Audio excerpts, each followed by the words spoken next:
we've been very encouraged by how patient advocacy groups have really come to appreciate and value the use of residual disease determination as part of their overall, approach to their disease, and in many cases, a valuable bit of information for discussion with their physician. It again provides it can be both a great comfort if a patient knows that he or she is, to the extent that disease can be measured, to the extent that the assay is this sensitive, MRD negative at that level of sensitivity.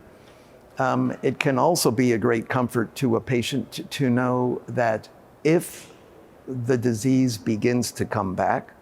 or if it's clear that they are not responding to a particular regimen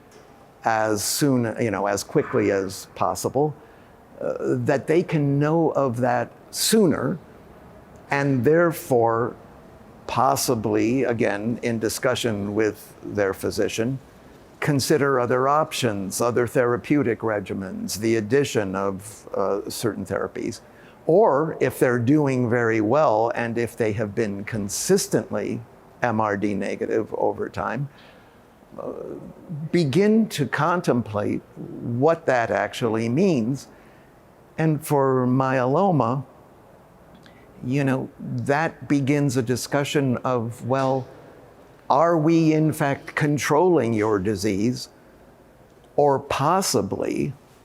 and if not today, maybe next year or the year after, even curing a patient of his or her myeloma? So I think for those reasons, it's not viewed as the be-all and end-all,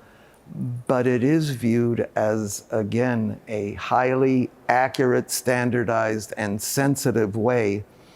of understanding disease status and